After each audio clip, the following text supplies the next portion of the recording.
ओम श्री गणेशाय नमः. ओम श्री सरस्वत्यै नमः. ओम श्री गुरुभ्यो नमः. श्रुतिस्मृतिपुराणानामालयं करुणालयं नमामि भगवत्पाद शंकरं लोकशंकरं. शंकरं शंकराचार्यं केशवं बादरायणं सूत्रभाष्यकृतौ वन्दे भगवन्तौ पुनः पुनः. ईश्वरो गुरुरात्मेति मूर्तिभेदविभागिने व्योमवद्व्याप्तदेहाय दक्षिणामूर्तये नमः. योऽन्तः प्रविश्य मम वाचमिमां प्रसुप्तां सञ्जीवयत्यखिलशक्तिधरस्वधाम्ना अन्यांश हस्तचरणश्रवणत्वगादीन् प्राणान् नमो भगवते पुरुषाय तुभ्यम्. वेदवेद्ये परे पुंसि जाते दशरथात्मजे वेदः प्राचेतसादासीत् साक्षाद् रामायणात्मना.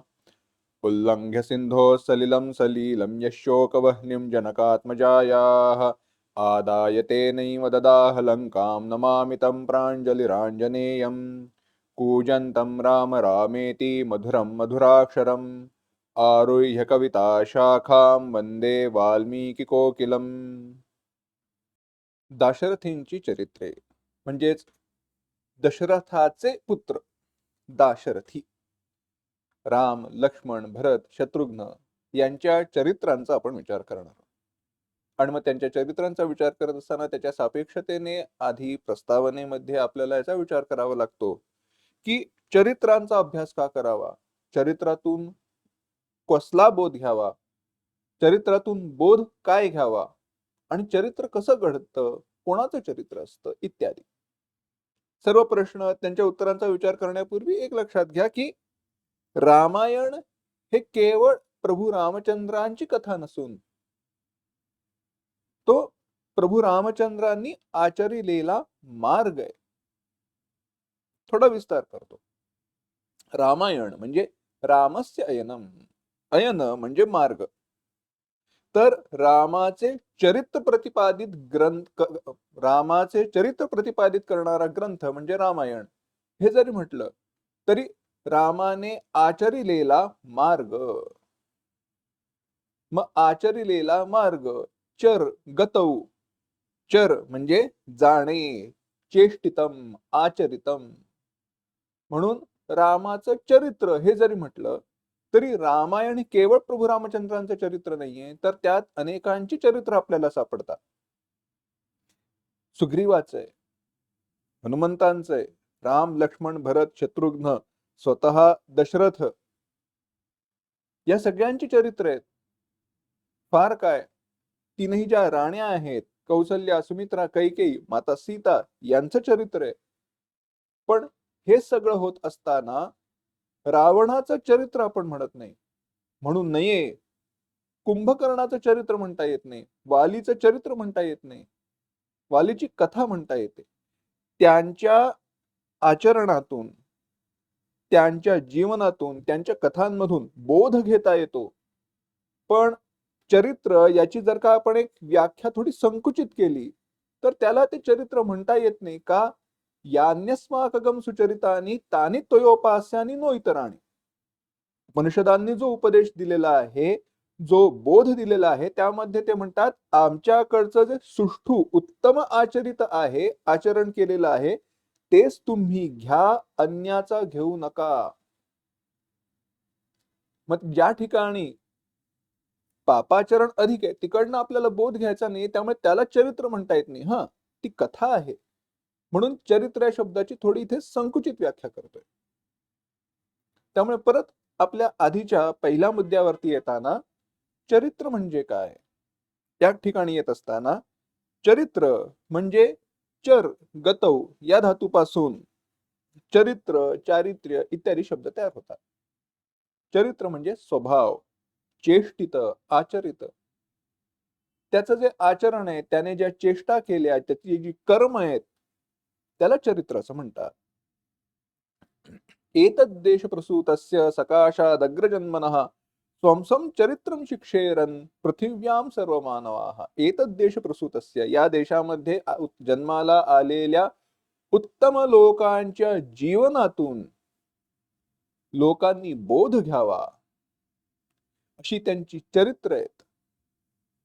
मग ती चरित्र त्यांच्याकडून का घडली? आपण स्वतःची कथा लिहितो आणि म्हणतो हे माझं आत्मचरित्र आहे. पण ते आत्मचरित्र नसतं. त्या वल्गना असतात.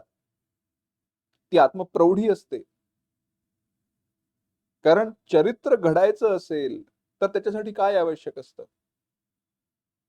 स्वामी विवेकानंदांनी फार सुंदर शब्द वापरले. त्यांनी जे शब्द वापरले ते थोडे आधुनिक काळाला आणि आपल्या विचारांना, आपल्या बुद्धीला अनुसरून आहेत. त्याचा शास्त्राच्या दृष्टीने, वेदांताच्या दृष्टीने मी स्वतंत्र विचार सांगणार आहे. पण स्वामी विवेकानंद म्हणाले, की जर चरित्र घडायचं असेल, चरित्र व्हायचं असेल, तर चरित्राची निर्मिती ही सर्वांकडून होत नाही. चरित्र निर्मितीसाठी काय आवश्यक असतं? तर आत्मसंयम आवश्यक असतो, आत्मविश्वास आवश्यक असतो आणि नैतिकता आवश्यक असते. आत्मसंयम, आत्मविश्वास आणि नैतिकता.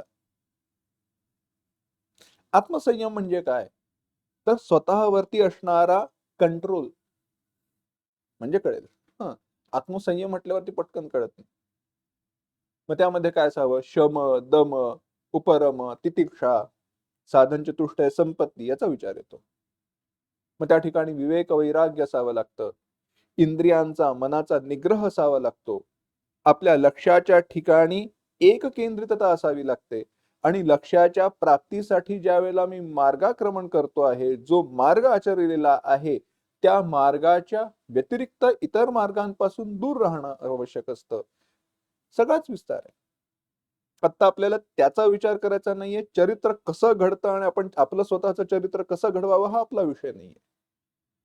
पण तोच बोध आपल्याला घ्यायचा आहे. पुढील ही 4 भावंडांची जी आपण चरित्र पाहणार आहोत, त्यातनं आपल्याला तोच बोध घ्यायचा आहे.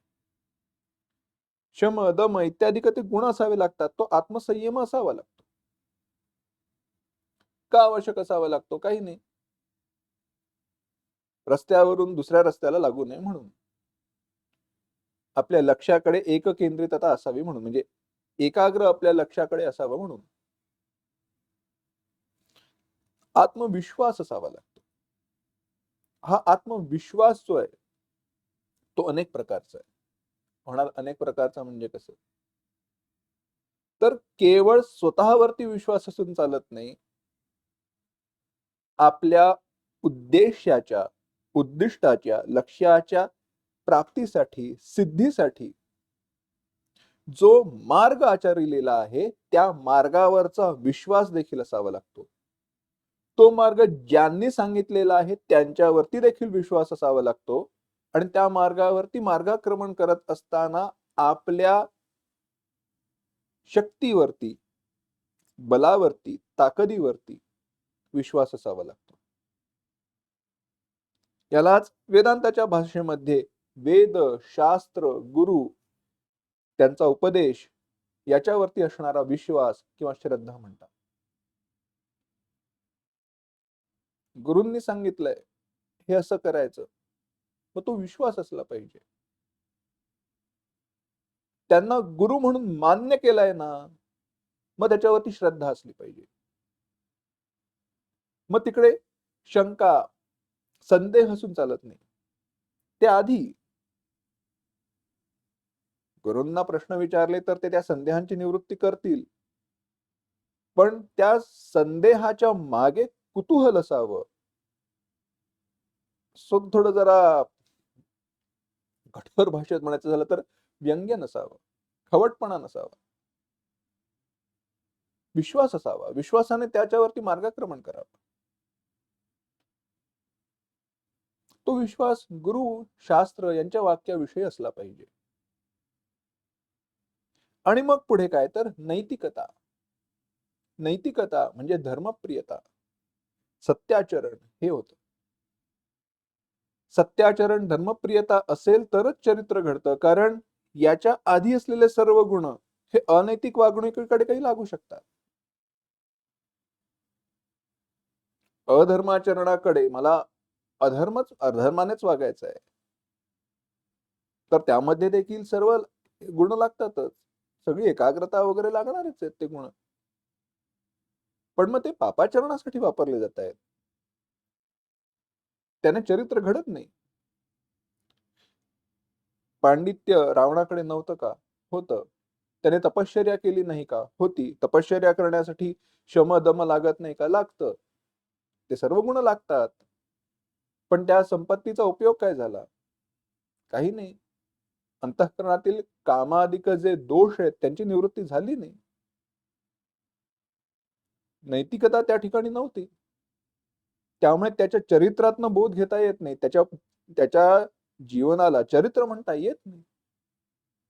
त्यामुळे चरित्र घडायचं असेल तर नैतिकता असावी लागते. सत्याचरण असावं लागतं. सत्याची कास असावी लागते. आणि हे सर्व ज्या ठिकाणी आहे, मी असं म्हणणार नाही की 100% असलं पाहिजे. पण या मार्गावरती चालण्याची प्रवृत्ती जिथे आहे तिकडनं आपल्याला बोध घेता येतो आणि त्यांच्याकडून चरित्र घडत असतं. मग चरित्रातनं बोध कशाचा घ्यायचा? ह्याचाच तर बोध घ्यायचा. ज्याच्यामुळे चरित्र घडतं ते आत्मसंयम, आत्मविश्वास, नैतिकता हे जे गुण आहेत किंवा समाधी षटक संपत्ती म्हणजेच साधन चतुष्टय संपत्ती, भगवद्गीतेच्या भाषेमध्ये दैवी गुणसंपत्ती, दैवी संपत्ती, वेद, शास्त्र, गुरूंचा उपदेश याच्यावरती असणारा विश्वास, स्वतःवरतीचा असणारा विश्वास, नैतिकता, सत्याचरणाकडे असणारी प्रवृत्ती, ती नीतिमत्ता, हे सगळं असेल तर मग चरित्र घडतं. मग पुढे प्रश्न येतो, चरित्रांचा अभ्यास का करावा? ठीक आहे, चरित्रातनं कशाचा बोध घ्यावा? या सगळ्याचा बोध घ्यावा, कळलं. पण चरित्राच्या अभ्यासाने मला काय प्राप्त होणार आहे? अगदी सोपं विचार. लौकिक उदाहरण देतो. मला आईन्स्टाईन सारखं भौतिकशास्त्रातलं वैज्ञानिक व्हायचं नाही. मला रॉकेट सायंटिस्ट व्हायचं नाही. मला भौतिकशास्त्र आवडतच नाही. मग मी आईन्स्टाईन, अब्दुल कलाम यांची चरित्र का वाचावीत? का अभ्यासावीत? काय करू नये त्याच्या चरित्राचा अभ्यास करण्याचा? असं म्हणता येत नाही. कारण त्यांनी साध्य केलेलं जे काही साध्य आहे ते भिन्न जरी असलं, तो आपला विषय जरी नसला, तरी देखील त्यांनी जीवनामध्ये त्यांच्या समोर आलेल्या अडचणींना ज्या प्रकारे तोंड दिलं हे आपल्याला शिकायचं असतं. चरित्र का शिकावं ह्याचं उत्तर देत असताना हा अत्यंत सोपा दृष्टांत आहे. आपल्या समोर येणाऱ्या अडचणी, आपल्याला जीवनात प्राप्त होणाऱ्या दुःख, कष्ट, अडचणी, असुविधा ह्या आपल्यासाठी अत्यंत विशेष आहेत. आपल्यासारख्या कोणालाच भोगाव्या लागत नाहीत. हा आपला गैरसमज आहे. प्रत्येकाला म्हणजे प्रत्येकाला भोगाव्या लागणाऱ्या ज्या असुविधा आहेत, जीवनामध्ये प्राप्त होणारे कष्ट आहेत, ते प्रत्येकासाठी समान आहे. त्यांचं बाह्य स्वरूप वेगळं असेल, पण त्याच्या गाभ्यामध्ये त्याच्या मुळाशी असणारा जो प्रश्न आहे तो एकसारखा आहे. तो फारसा काही वेगळा नाही. म्हणूनच त्या चरित्रांचा अभ्यास करायचा असतो. आणि आता प्राप्त रामायणाचा विषय आहे म्हणून संतांचं चरित्र वाचावं, त्या श्रेष्ठ लोकांचे चरित्र वाचावं, अभ्यासावं. ह्याचं कारण हेच आहे. आपण म्हणतो ते दैवी देणगीने युक्त होते. रामायणाचा विचार केला तर राम अवतार आहेत, तुकोबाराय अवतार आहेत, माऊली अवतार आहेत, त्यांना काय कठीण आहे? असं नाहीये. चरित्राचा अभ्यास करा. त्यांना सहन करावे लागलेले कष्ट आपण देखील सहन करू शकतो, पण आपली त्याकडे प्रवृत्ती नाही. हा आपला दोष आहे. त्यांना ते अवतार आहेत म्हणून सहज शक्य होतं म्हणून सोडून द्यायचं हे योग्य नव्हे. त्यांनी त्याला कशा प्रकारे तोंड दिलं, कशा प्रकारे सामोरे गेले हे शिकलं पाहिजे. आणि हाच चरित्रातून बोध घ्यायचा असतो. वाल्मिकी रामायणाकडे येत असताना वाल्मिकी रामायणातनं कशाचा बोध घ्यावा? प्रभू रामचंद्रांचं चरित्र तर आपण पाहतोच. रामाला शक्य होतं का? अवतार आहे. वाल्मिकी रामायणाने तसं केलं नाही. वाल्मिकी रामायणाने विचार करत असताना प्रभू रामचंद्र एक सामान्य मनुष्यच होते या प्रकारेच वर्णन केलं. माहित नाही का? माहितीये. वेदवेद्ये परे पुंसी जाते दशरथात म्हणजे वेद प्राचेत सादासीत साक्षात रामायणात म्हणा. ह्या प्रार्थनेमध्येच म्हटलं की जेव्हा परब्रह्म प्रभू रामचंद्रांच्या रूपाने अवताराला आलं त्याच वेळेला हे वेद देखील रामायणाच्या रूपाने अवताराला आला. अवताराला येणं म्हणजे दृष्टिगोचर होणं. पण असं जरी असलं तरी वाल्मिकी रामायणाने वर्णन करत असताना रामाचा अवतार साक्षात अवतार आहे म्हणून उल्लेख न करता एक मनुष्य म्हणून जीवन त्यांचं चरित्र लिहिलं, सांगितलं. ह्याचं कारण असं आहे, ते सामान्य मनुष्य तसं आचरू शकतो हे दाखवण्यासाठी. त्यांनी जे कष्ट सहन केलेत, ते आपल्याला देखील सहन करता येतात. करू शकतो. पण आपली तशी प्रवृत्ती नाही, आपली तशी बुद्धी नाही आणि ते कष्ट सहन करण्याची आपली अंतःकरणाची तयारी नाही. म्हणूनच ह्या चरित्रांचा अभ्यास आवश्यक आहे. मग त्या रामायणातील 4 भावंडांची चरित्र का? कारण हा आत्ता प्रस्तुत विषय आहे म्हणून. चरित्रांचा विचार करायचा झाला रामायणातील पात्रांचा, रामायणातील व्यक्तिरेखांच्या, कोणकोणचे आपल्याला प्राप्त होतात त्यांच्यात. हनुमंतांचं चरित्र अत्यंत सुंदर आहे. माता सीतेचं चरित्र सुंदर आहे. पण तरी देखील प्रस्तुत विषय 4 भावंडांचं चरित्र आपण पाहतोय. दाशरथींची चरित्र आपण पाहतोय.